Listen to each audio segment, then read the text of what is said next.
Now, as part of his mission unification to form an anti-BJP alliance, Bihar Chief Minister Nitish Kumar also will be meeting Tamil Nadu Chief Minister M.K. Stalin. Accompanied by his deputy, JDU chief is also in Tamil Nadu to attend the birth centenary of the celebrations of late DMK leader M. Karunanidhi and inaugurate a memorial dedicated to the former Tamil Nadu Chief Minister.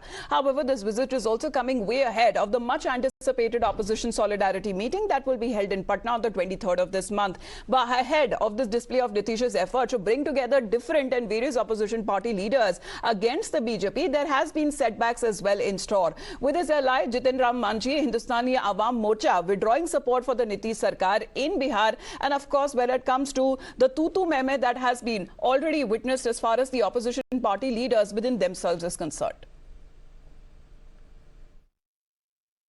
हम लोग ने महागठबंधन party से समर्थन वापस लिया और जिस हिसाब से मंत्रिमंडल से मैंने इस्तीफा दिया, आप सबको पता है कि क्यों हम लोग ने ऐसा किया था। जिस तरह से हम लोग पर दबाव डाला गया था कि हम लोग अपनी पार्टी को मर्ज कर लें, हम लोग सारे साथी कोर कमेटी की बैठक की और सबने एक ही सुर में बोला कि हमको पार्टी को मर्ज नहीं करना है, अपनी पार्टी का अस्तित्व बना के रखना है। With the HAM's exit, that has given yet another opportunity to the BJP to brand the opposition unity just as a facade, as the Saffron Party is calling it as a coalition of the corrupt, united by lust for power and lacking a prime ministerial candidate. The opposition parties, however, are confident that a mega huddle in Patna will find a way to zero in on a prime ministerial candidate to take on Prime Minister Narendra Modi next year for 2024.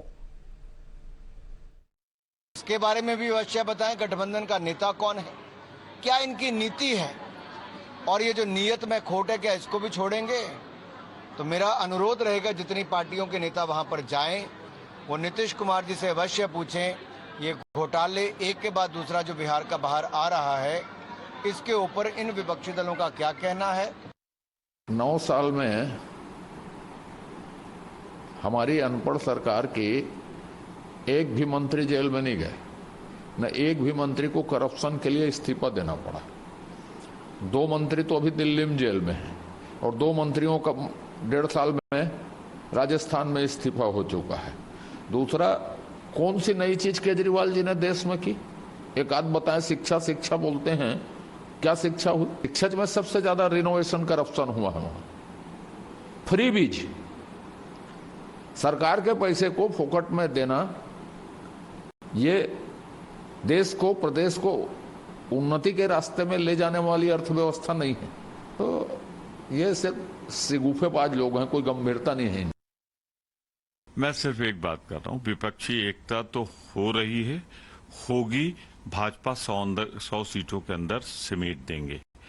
पर राजस्थान के बारे में कहना चाहता हूं, एक आदर्श सरकार के रूप में काम कर रही है।